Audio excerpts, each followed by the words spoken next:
તહેવારો બાદ ફરી શહેરમાં તસ્કર ટોળકી સક્રિય બની છે. તહેવારો બાદ ફરી શહેરમાં તસ્કર ટોળકી સક્રિય થઈ છે. શહેરના ચાપાનેર ચોકીથી લઈ રોકડનાથ પોલીસ ચોકી વચ્ચે નવા બજારમાં આવેલી વીકે મકવાણા એન્ડ કંપની નામની દુકાનમાં તસ્કરે સીસીટીવી કેમેરામાંથી બચવા માટે છત્રીના સહારે દુકાનમાં પ્રવેશી 70,000 ઉપરાંતથી વધુની ચોરી કરી પલાયન બન્યા હતા.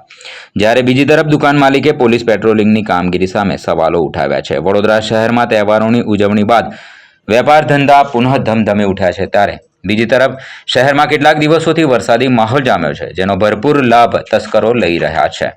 તેવા દ્રશ્યો સામે આવે છે. શહેરના નવા બજારમાં આવેલી એક દુકાનમાં સીસીટીવી કેમેરામાંથી બચવા માટે નવો પેત્રો અજમાવીને દુકાનમાં હાથ ફેરો કર્યો હતો.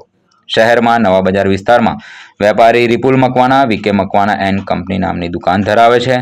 તેમની બંધ દુકાનને નિશાનો બનાવી તસ્કર દુકાનના લોકરમાં મૂકેલા 70,000 થી 80,000 રૂપિયા રોકડા લઈ ફરાર થઈ ગયા હતા.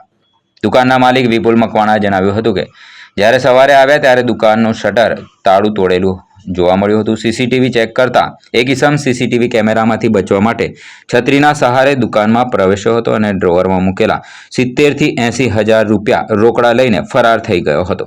ચાપાનેર પોલીસ ચોકી અને રોકડનાથ પોલીસ ચોકીની વચ્ચે આ દુકાન આવેલી છે, જેમાં ચોરી થતા પોલીસની પેટ્રોલિંગની કામગીરી સામે પણ સવાલો ઉઠવા પામ્યા છે. વિપુલ મકવાણા, મારી નવા બજાર વીકે મકવાણા એન્ડ કંપની નામની દુકાન છે.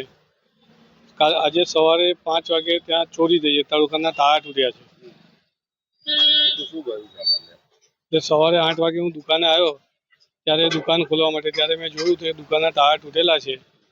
અને પછી મેં સીસીટીવી કેમેરા ચેક કર્યા તો એમાં દેખાયું કે એક ઇસમ દુકાનના તાળા તોડી અને અંદર ઘૂસી રહ્યો છે, પણ એનો ચહેરો નથી દેખાતો. ચહેરાની આગળ છત્રી રાખેલી છે અને ગલ્લો તોડી અને અંદરથી કેશ રકમ, રોકડ રકમ ચોરી કરી ગઈ છે.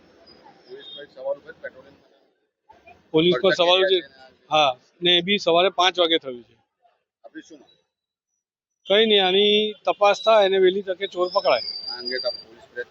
હા, પોલીસ ફરિયાદ કરી, પણ હજી સુધી અમારે કોઈ